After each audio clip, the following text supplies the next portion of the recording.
A ciência é verificar todos os fenômenos, pois a ciência, se os ignora, não tem direito de rir deles. Porém, Rivail ainda tinha muitas questões sem respostas. Estariam essas inteligências na humanidade ou seriam sobre-humanas? As irmãs Budan captariam no ar, no inconsciente dos vivos, ou no além as mensagens atribuídas aos mortos? Em outras palavras, estariam os mortos vivos? Devo agir como um legítimo discípulo de Pestalozzi, observar, comparar e julgar. Essa é a regra que constantemente segui. A cada sessão, na casa das irmãs, as perguntas ficavam mais complexas. Rivail colocava à prova os espíritos. Como ter a confirmação da existência de Deus? Seria o universo um todo finito ou infinito? O público, os espaços... Para a tristeza de boa parte da antiga plateia de Zéfiro, as conversas passaram a se tornar cada vez menos pessoais.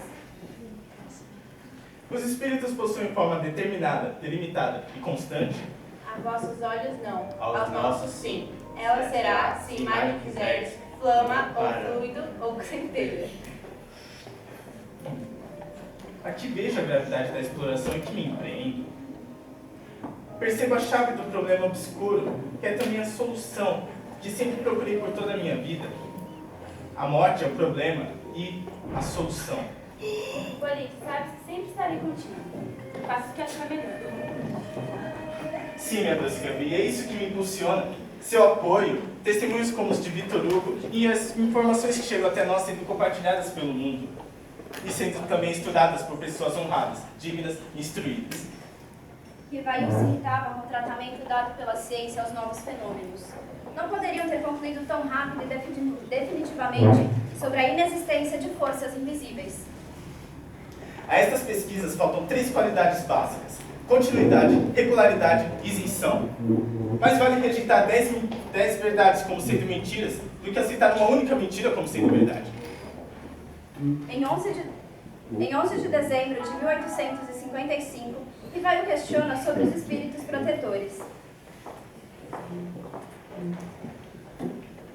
Pode escolher ser o gênio protetor de um de nós? Que um de vós se mostre digno, e eu estarei com ele. No mundo dos espíritos, há um deles que seja a mim um bom gênio? Sim, É o espírito de um parente ou amigo? nenhum nem outro. Quem foi sobre a terra? Um homem justo e sábio, Por quais sinais poderei reconhecer sua intervenção? pela satisfação que sentirás. Depois de minha morte, o reconhecerei no mundo dos espíritos? Isso não é duvidoso. Será ele que virá te felicitar se cumprirdes bem a tua tarefa. Posso concorrer para a propagação dessas verdades? Sem dúvida. Por quais meios? Sabê-las mais tarde. Espera, trabalha. O professor virava noites e abria mão de férias e finais de semana para organizar e filtrar as mensagens, tentando identificar verdades e mentiras. Fazia as mesmas perguntas às irmãs e à senhora Planmaison, em horários e dias diferentes, porém obtendo sempre as mesmas respostas. Amélie, que sempre o acompanhava e ajudava nas revisões de mensagens, desconfiada no início, começou a ganhar confiança ao ver diálogos complexos se formando. A alma, depois da morte, conserva sua individualidade? Sim, não a perde nunca. Tinha-la antes da encarnação, conserva durante a união e depois da separação do corpo. Após revisar e revisar comunicações, Rivail concluiu que a origem daquelas informações só poderia ser invisível.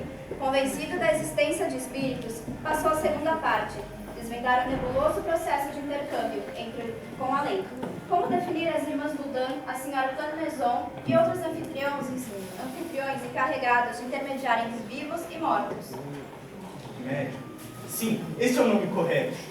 Portanto, sou eu uma médium, senhor? Exato. Médium, meio, intermediário entre espíritos e homens. Foram necessários 10 meses de estudos e diálogos com o além para Rivail tornar a base do que definiria como a ciência espírita.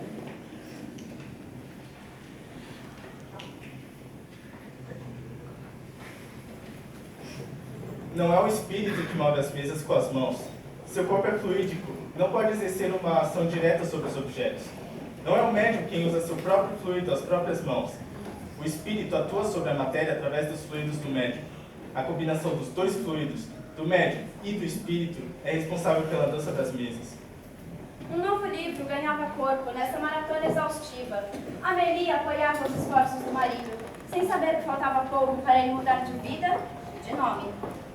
Durante uma noite, enquanto o Rivail passava limpo as informações do dia, foi surpreendido por pancadas na parede, que ficavam cada vez mais fortes. Quando ele interrompia o trabalho, as pancadas cessavam, e estas só apareciam quando ele voltava a escrever. Bonito, o que está acontecendo? Eu não sei, deve ser algo relacionado às obras em Paris. Tá bem, vou me deitar. Vou tentar trabalhar mais um pouco. Desisto. O mistério foi desvendado no dia seguinte, na casa das irmãs Boudin.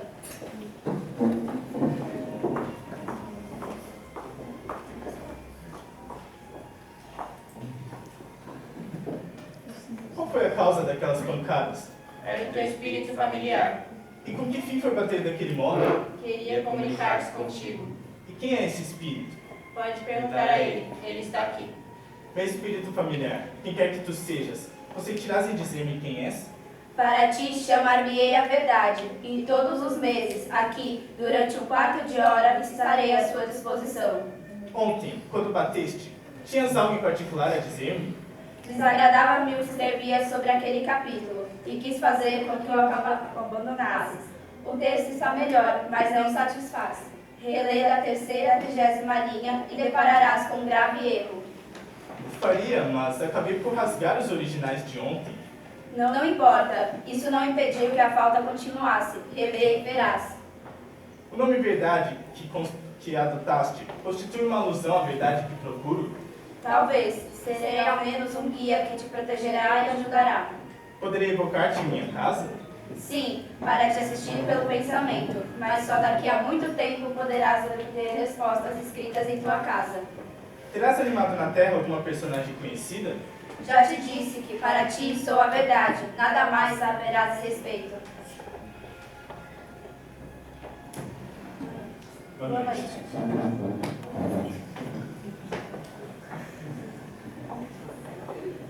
Acredito ter tido um bom trabalho hoje. Sim, as coisas estão mudando. Parece que aí vem uma doutrina muito esclarecedora para os homens. Com certeza, estou muito cansada. 30ª linha... Céus, como deixei passar tal erro?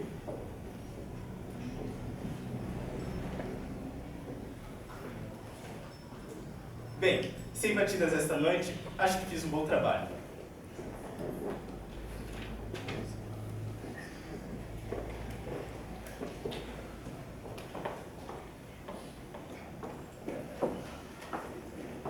Duas semanas depois, fui ter novamente com o Rivail, na casa das senhoritas Boudin.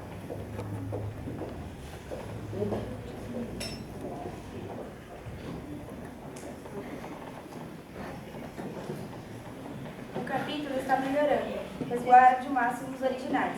Se alguém quiser lê-los, encontre uma boa desculpa para a recusa. Daqui até a publicação, melhorarás o trabalho. Recomendo-te isso para poupar a crítica. É do teu amor próprio que cuido. Disseste que serás para mim um guia, que me ajudará e me protegerá. Poderias dizer-me se essa proteção alcança também coisas materiais da vida? Neste mundo, a vida material importa muito. Não te ajudar a viver seria não te amar.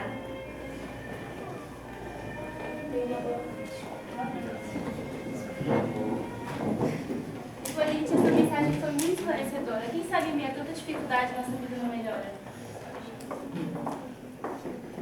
A revisão final do livro foi conduzida em diálogos intermediados pela senhorita Jafé. Senhora Jafé, suas reuniões muito me agradam por serem mantidas com ordem e seriedade. Muito obrigada, senhor. É sempre bem-vindo. Agradeço. Meu trabalho está quase concluído, mas gostaria de continuá-lo com a ajuda de outros espíritos e outros médios. Poderia usar suas reuniões como motivo de estudo? Chegou-nos uma mensagem que os espíritos preferem fazer o trabalho em particular, não em público, para fazê-lo com calma e evitar comentários prematuros do público. Certo. Podemos nos encontrar para este fim. Tudo bem.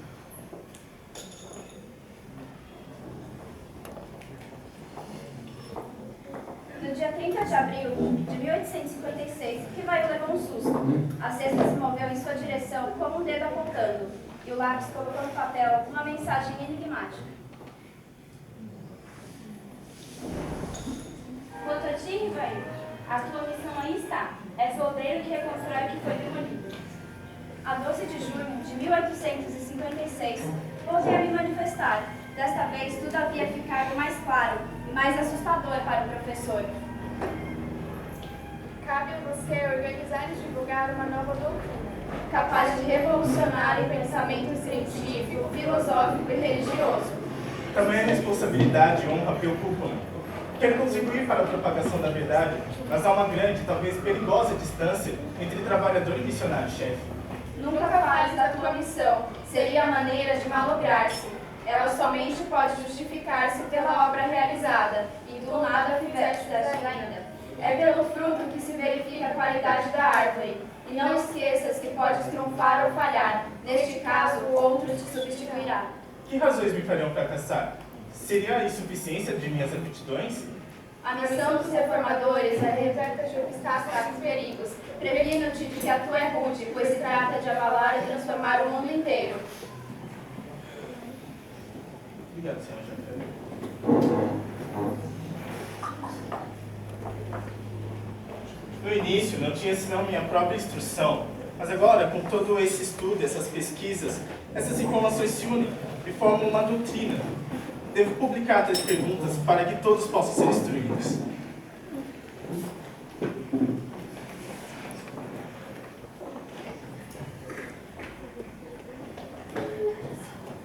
No dia 17 de junho, voltei à casa das irmãs para novos ajustes e consertos.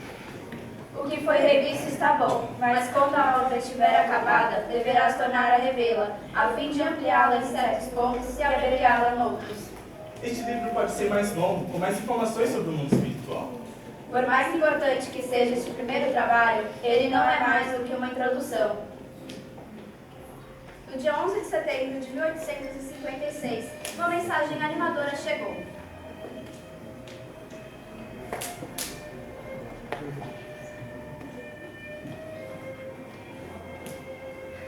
Compreendeste bem o objetivo do teu trabalho. O plano está bem concebido. Estamos satisfeitos e nunca te abandonaremos. Crê em Deus e avante. Muitos espíritos.